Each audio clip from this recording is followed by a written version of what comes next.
Yeah. Oh, we can't really mention. Yeah, I know. Yeah. Okay. Hi, I'm Sophie. I'm a senior. I'm Sophie and I'm a junior, and we're from Norfolk Senior High.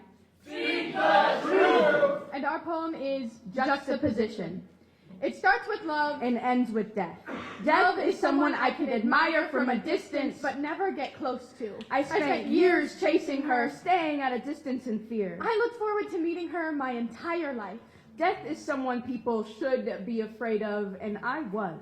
I would catch glimpses of love in the hallways and hear her voice in the lunchroom when my conversations died out. She was all around me, but never with me. Her letter pinned to my wall next to the vase she painted, reading a promise to protect me. Her eyes were a shade of green, matching the forest she found me in and pulled me out of. Her eyes were a shade of brown, matching the chocolate chip cookies I would bake as an excuse to go over to her house. But how can I be so scared of the person who whispered so softly in my ear? Love was exactly what I expected her to be. Until it was love.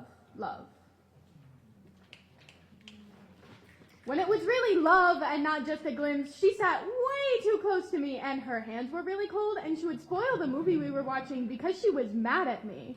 Her touch gave me frostbite, stealing my warmth. I gave it up so easily as I loved the cold. I felt more like I was facing off with Lady Death than I did with love. It's a never-ending cycle of loving something while hating another. Love burnt me in the summer as if she was scalding concrete under bare feet. She left me to die in temperatures so painful. Instead of a sunny path with flowers lining it, love felt more like an empty street in the dead of winter.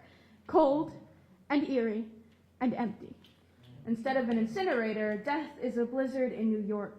A white blanket over the city before the tourists wake up to make it a slushy mess. Love is destruction. Gone was what I treasured from my best friend. But she is my best friend. The same movements underscored with a sense of uncomfortability I couldn't get out of my head. Death stabilizes me. Her hands are cold, but not enough to distract me from her belt buckle, making an impression on my thigh. Love put her feet on my lap, and I pushed them off. Love would show up at my house and throw rocks at my window, like in High School Musical where Zac Efron shows up wearing the outfit, and I would tell her to stop for fear of the glass, of course. Love knocked on my door. I locked her out. She is the most pivotal figure in my life, but I must let her go. I pull her closer to my chest and watch everyone else slip away. I see her in the hall sometimes. Love has returned to an ideal rather than an experience, and somehow I miss her again. I used to secretly search for her red hair, peeking from across the hall, and now she waits for me and walks me to class. She sits as far away from me as she can. I can't blame her, really. I miss what we were before. Stolen glances in a classroom. Waving in the halls, but nothing more. It started with love and ended with death.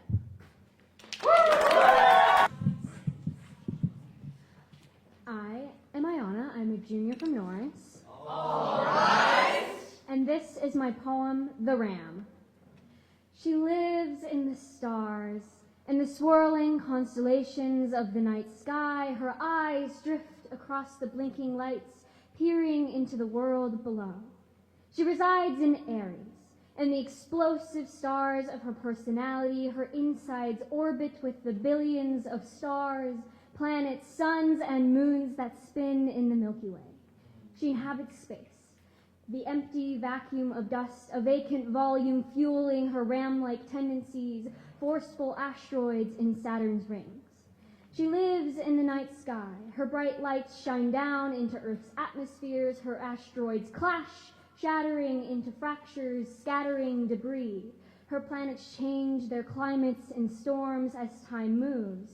She is every piece of the universe we reside in, every planet that orbits the sun, every supernova, every suffocating black hole. She is the constellation of stars, and they are her. Her eyes are Sagittarius, and her body with the stars of the crab. I breathe. I feel everything with all the heat of the thousands of suns in our galaxy. The stars spiral around my head. My insides, my guts rage as powerfully as Jupiter's red spot. I am a cosmo, filled with the boldness and explosive loyalty of the Aries ram. My eyes hold the liveliness, passion, and philosophy of my mother's Sagittarius centaur. I overflow with the cautious tendencies of my father's cancerous crab. I have molded myself to mirror, to radiate the confidence, stubbornness, and creativity of the father I created in his formidable Leo lion. I find myself to be one with the stars, perceiving the world like a star in the sky above through the lens of my astrological sign. She walks amongst the stars, walks across the galaxy. She watches, orbits, spins, spirals. She breathes. She is me, I am her.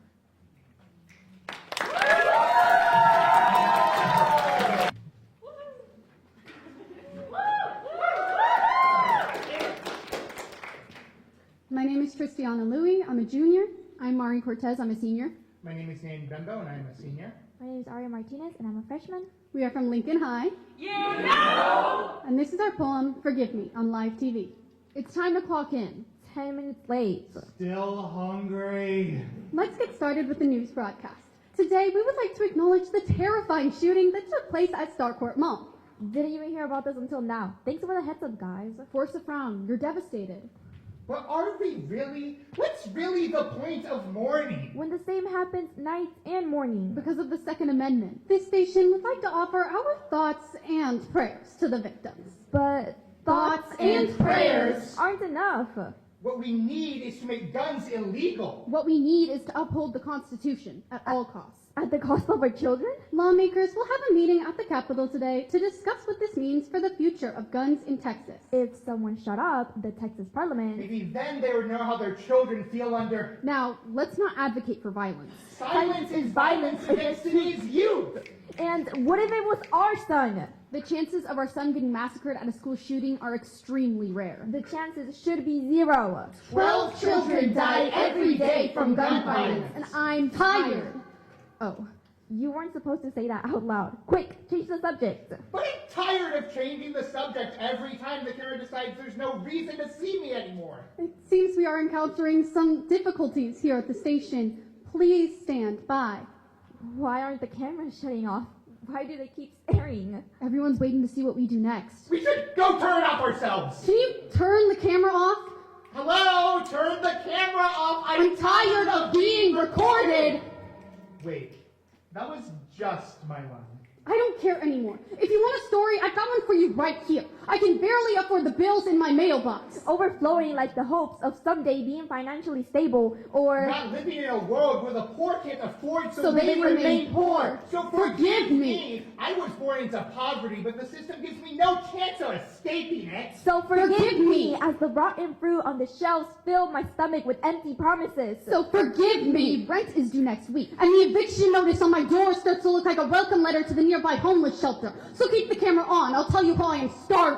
I am starving because I have had nothing but powdered donuts and Kool-Aid for breakfast. I am yelling because I am about to lose my job at this station, realizing I need to start threading together my family's life with pieces of my paycheck. So forgive me for staring into the spotlight you always put on me.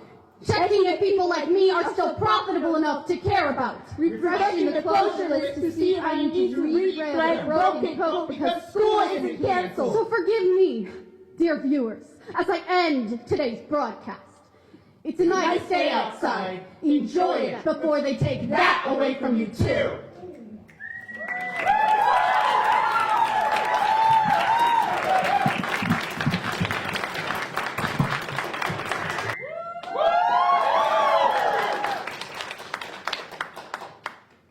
I'm Isabella.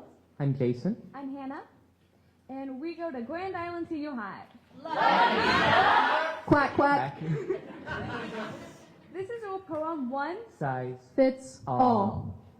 Ma used to get me bigger clothes so I could grow into them. But now that I have, I am considered fat. My mom used to get me big old clothes, but I never go into them.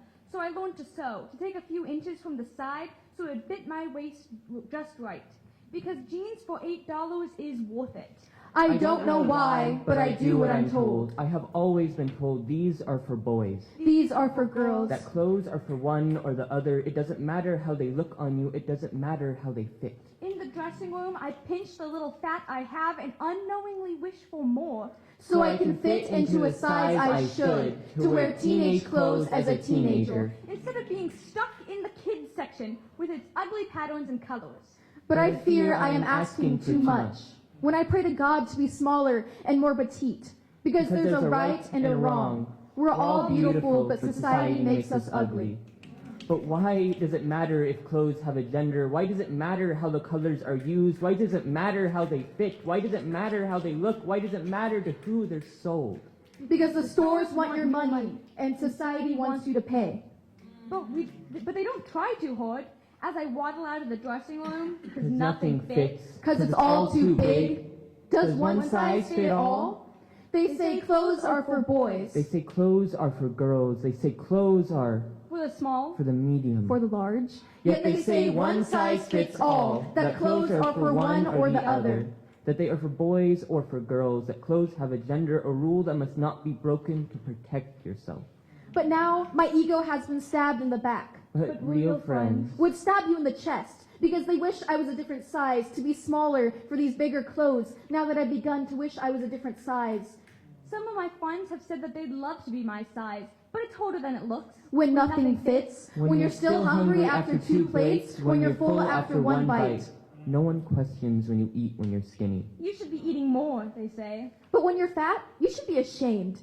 Because I'm not hungry like I used to be. My skin stretches across my body, leaving little lines symmetrical to one another. Society says I should be ashamed because I don't have to apologize. I am human. My body may roll over itself so I can sit without snapping. But I'm snapping or not, I am now in control, no longer doing solely what I am told. I am now free to be what my body needs me to be, no longer constrained by the styles of blue, green, rough or rigid, by the style of pink, yellow flowers or bows. Baggy or heavy, tight or light. There is no right or wrong. Clothes or just fabric. The craft of an artful soul. Something to wear over your skin in a way that fits every body beautifully, because one size does not fit all.